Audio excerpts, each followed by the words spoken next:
Bonjour, Emmanuel Veil, j'espère que vous allez bien. Aujourd'hui, nous allons parler sur les Miss Bikini. Alors, la préparation des Miss Bikini, c'est aussi expliquer, on va dire, l'historique un petit peu des compétitions féminines avec la naissance de la catégorie bikini, les jugements qu'on peut avoir donc en bikini, d'où la préparation qu'il faut avoir en bikini, et puis entre guillemets l'avenir des bikinis. Voilà. Donc ça sera le sujet d'aujourd'hui. Historique sur les compétitions féminines dans le body, on va appeler ça, on va dire la famille du body. Donc on a commencé par une catégorie qui était donc les Miss, les body fitness, les fitness, qui étaient, on va dire, donc des filles légèrement toniques, légèrement musclées, et les body fitness, qui étaient donc une catégorie un peu plus musculaire. Par rapport donc à notre époque, le volume a augmenté chez les hommes, la sèche aussi. On a eu les mêmes choses qui ont apparu chez les femmes, c'est-à-dire donc augmentation du volume et augmentation de la sèche.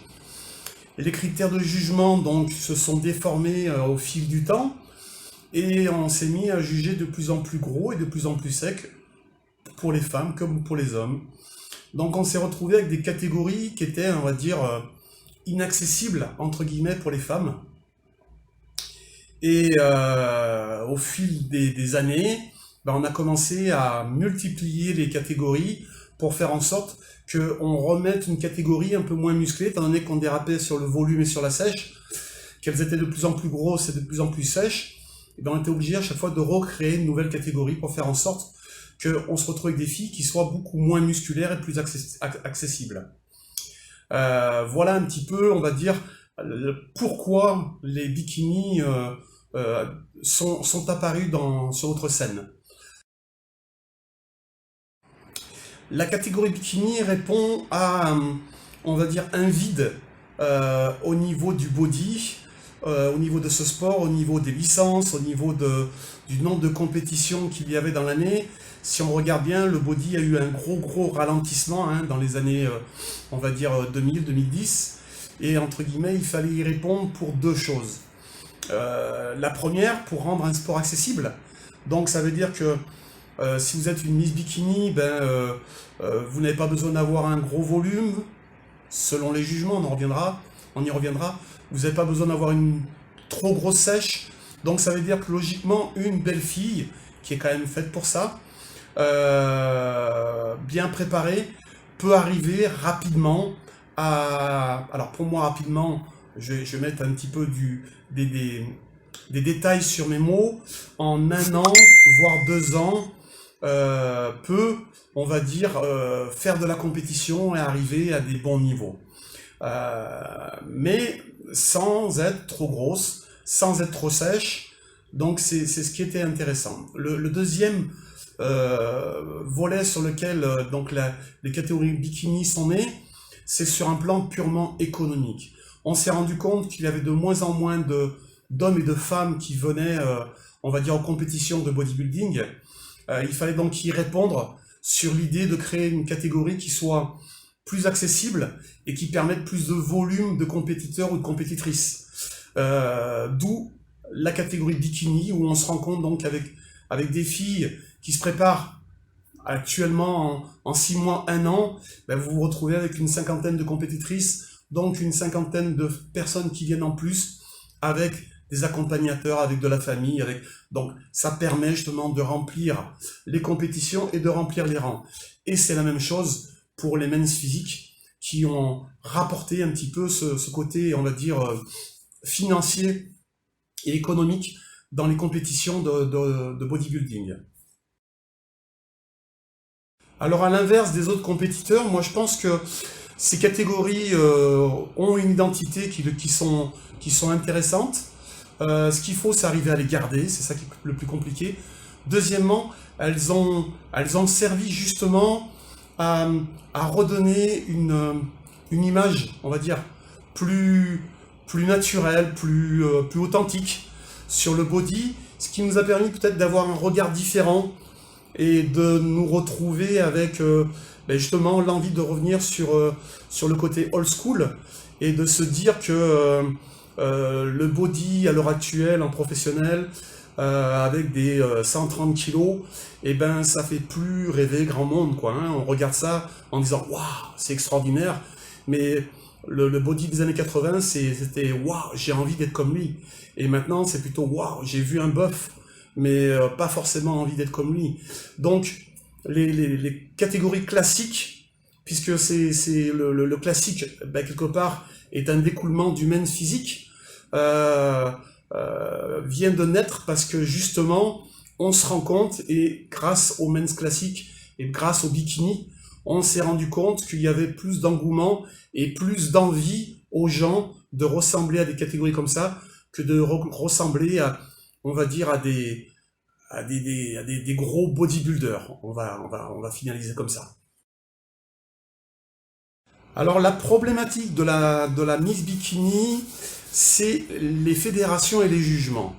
Je serais une Miss Bikini, j'avoue franchement, souvent je m'arracherais les cheveux, parce que selon les fédérations, les critères ne sont pas les mêmes. Selon les années, les critères ne sont pas les mêmes. Selon si on est au niveau national ou international, les critères ne sont pas les mêmes. Donc, vous pouvez très bien, je dirais pratiquement, vous ramasser à France, et si par hasard vous partez à l'international, faire une très bonne place. Donc, c'est vrai que c'est une catégorie où il y a tellement de mélange de jugements que c'est un peu compliqué. Logiquement, pour moi, une Miss Bikini doit être une jolie fille. Donc ça veut dire que c'est une fille avec des rondeurs. Ça veut dire que c'est une fille qui doit avoir des fessiers, qui doit avoir un petit peu d'épaule, un petit peu de triceps, un petit peu de dos, une taille fine, et qui doit, on va dire, avoir un aspect, on va dire, rond et comment dire, et légèrement tonique. Maintenant, elle doit avoir, on va dire, un ventre plat, un semblant d'abdos, mais elle n'est pas obligée d'avoir les cuisses striées, les fesses striées, les abdos hyper apparents, des veines de partout. Là, c'est là où je pense qu'on s'écarte complètement de la catégorie. C'est là où je pense que c'est à nous, juges, dans chaque fédération, de bien se rassembler avant les compétitions et de bien se dire, attention, le critère, c'est aujourd'hui, c'est ça. Donc, le trop musclé, c'est déclassé. Le trop sec, c'est déclassé. Hein, il faut qu'on arrive à garder cette catégorie bikini jolie parce qu'elle est jolie et esthétique, et pas qu'on se retrouve sur des catégories qui dérapent comme on a tendance à faire sans arrêt. Voilà. La préparation d'une bikini, il m'est malheureusement fort de constater que très souvent dans les catégories bikini, nous avons des filles, je ne vais pas dire qui n'ont rien à voir dans la catégorie, mais qui ont été jetées un petit peu dans la fosse au lion avec une préparation en 6 mois de sèche. Donc c'est des filles qui sont sèches, qui ont un physique sportif puisqu'elles sont sèches et qu'elles sont légèrement toniques, mais qui manquent énormément de rondeur. Donc je dirais, c'est pas parce qu'on va faire 6 mois de sèche qu'on est une Miss Bikini. C'est là où il y a une grosse erreur. Hein. Pour tous les préparateurs, arrêtez de faire rêver en disant aux filles, tu vas sécher, tu vas pouvoir faire la compète et tu vas pouvoir faire une bonne place. C'est totalement faux. Hein, il est certain que si on va dans une compétition qui a vraiment ce nom-là, cette valeur-là, une fille qui est sèche et qui ressemble plus à une anorexique qu'à une Miss Bikini, elle va prendre une grande claque dans son classement. Donc, c'est au préparateur d'avoir la lucidité, d'avoir la franchise, de dire donc à ces filles, même si tu es faite pour ça, même si tu as un beau physique, mais il va falloir quand même un petit peu construire dessus. Ça veut dire justement construire, faire des mouvements de base, arrêter de regarder des vidéos sur YouTube où il y a des mouvements qui sont, on va dire, fantaisistes et lunesques ou clownesques, mais en tout cas revenir à des mouvements de base qui vont tout doucement se modifier au fil du temps par rapport à la préparation. Mais en tout cas, il faudra bâtir, c'est-à-dire bâtir des cuisses, bâtir des fesses, affiner une taille, arrondir des épaules, arrondir un dos, arrondir des triceps. Voilà, il faut construire une Miss Bikini, hein. Même si c'est une jolie fille, il faut quand même la construire. Donc il y a quand même au moins 1 an de travail de base pour une fille qui veut faire des compétitions. Autrement, elle a des grandes chances de partir au clash, elle a des grandes chances d'être sèche, d'avoir un semblant d'abdos ou d'avoir des abdos, mais en fin de compte, de compenser la sèche pour, on va dire, essayer d'aller chercher des rondeurs. Mais on va vers l'anorexie et on va vers quelque chose qui n'est pas le critère de la bikini. Je vais pas dire qu'il n'est pas beau, parce que bon, on va dire le critère de jugement de la beauté, il est propre à chaque personne. Mais en tout cas, ce n'est pas le critère pour une bikini. Pour une bikini, je reviens, il faut vraiment qu'elle ne soit pas écorchée et qu'elle ait surtout donc un jeu entre, on va dire, des attaches fines et de la rondeur. Donc, où ces attaches fines sont données par plus de rondeur, où la personne a la chance d'avoir des attaches fines et qu'elle a quand même un petit peu, on va dire, de base musculaire et donc de sécher par-dessus. La catégorie bikini, pour un préparateur, donc vous avez la chance de ne pas trop vous casser la tête sur si vous devez ou ne pas devoir, on va dire, aider la personne à aller plus vite. Hein, on se comprend bien. Logiquement, pour une Miss Bikini, vous n'avez rien à faire. C'est-à-dire que si vous avez à la motiver et lui apprendre la base en musculation, sur des mouvements de base, sur des entraînements durs, sur des mouvements comme le squat, le soulevé de terre, sur les tractions, sur des tas de choses comme ça. Donc, on va dire avoir un vrai entraînement, hein, et pas un semblant de cours collectif en salle de musculation. Et puis, il faut avoir une alimentation saine. Et ce n'est pas une prise de volume comme une prise de volume de bodybuilder, mais c'est une légère suralimentation pour pouvoir quand même construire du muscle. Et après, donc, ça sera une légère, on va dire, descente graisseuse pour faire en sorte que le corps devienne esthétique et pas écorché.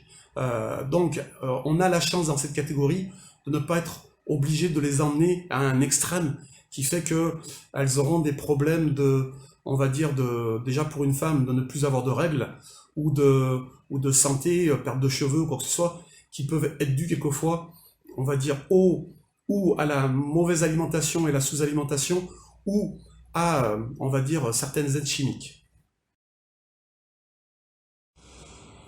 Ce qui serait bien, c'est que les fédérations arrivent plus ou moins à être homogènes dans leur jugement. Ce qui serait bien, c'est qu'il y ait une certaine logique dans les jugements nationaux et internationaux, qu'on se retrouve avec donc des juges qui jugent toujours plus ou moins de la même façon. Peut-être créer des jurys que pour ça, que pour ces catégories-là, pourquoi pas. Si les gens du body, les anciens bodybuilders ont du mal on va dire, à ne pas rajouter à chaque fois de volume et de sèche dans leur jugement, donc peut-être créer, on va dire, des juges exprès pour les catégories de bikini et de men's physique, pour faire en sorte que ces catégories n'évoluent pas en volume et en sèche, pour tout doucement, on va dire, ne plus se reconnaître, et qu'on soit encore obligé de recréer une nouvelle catégorie, qu'on nommera je ne sais pas comment, pour faire en sorte de ne pas d'enlever le dérapage qu'on va, et de pouvoir recréer une catégorie qui soit accessible. Hein, c'est le gros souci dans notre sport. Quoi d'autre sur les bikinis Bon après, c'est des catégories quelquefois, je trouve, où il y a un petit peu d'excès de présentation, hein, que ce soit en men's physique ou en bikini. Je pense qu'une belle bikini, elle sait se mettre en valeur, mais elle n'est pas obligée non plus d'en jouer des tonnes, quoi. Hein.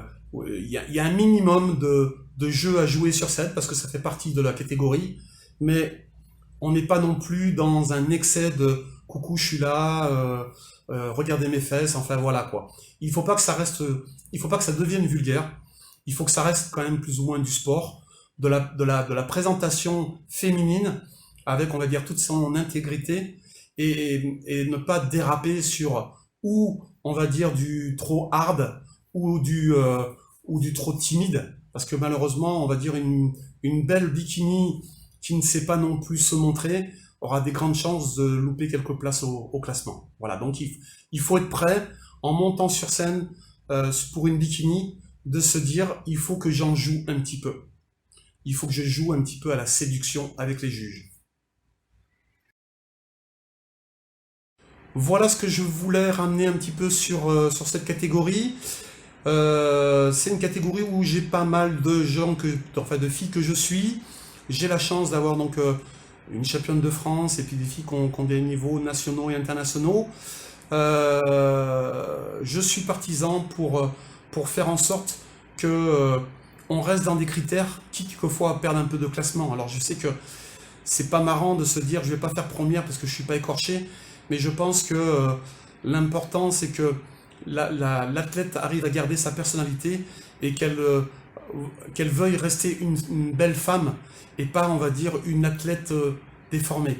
Voilà. Voilà, ça sera un petit peu on va dire, la finalité de ma vidéo. J'espère que tout le monde aura compris le message que j'aurais voulu transmettre. Je vous souhaite donc de bien vous entraîner, de bien continuer. Je vous invite donc à vous inscrire toujours, excusez-moi, de vous inscrire toujours donc sur ma page Facebook, sur ma vidéo, donc sur ma chaîne YouTube, Emmanuel Veil, IFBB professionnel. Et puis, ben, bon entraînement, mangez bien sainement, et à la prochaine vidéo. Ah oui, j'avais oublié, toutes les femmes peuvent devenir des Miss Bikini. Il suffit simplement, on va dire, un bon entraînement, une bonne alimentation, de quelques années d'entraînement, hein, très souvent, c'est ça le problème, puisque, comme on le disait tout à l'heure, le problème souvent chez les bikinis, c'est qu'elles sont jetées dans l'arène après 6 mois d'entraînement et de sèche. Donc tout le monde peut devenir une Miss Bikini. Il suffit simplement de ne pas se cacher derrière l'âge, de ne pas se cacher derrière la génétique, de ne pas se dire oui c'est les produits ou c'est autre chose. Arrêtez de se trouver des tas justement de solutions pour ne pas dire je n'ai pas la volonté de, mais avec un bon coach et avec beaucoup de volonté, ça je suis d'accord, on peut devenir une Miss Bikini pour n'importe quelle femme. Devenir une grande championne, c'est encore autre chose. Mais devenir une bikini et ressembler à une bikini, il n'y a aucun problème avec un bon suivi. Bonne journée.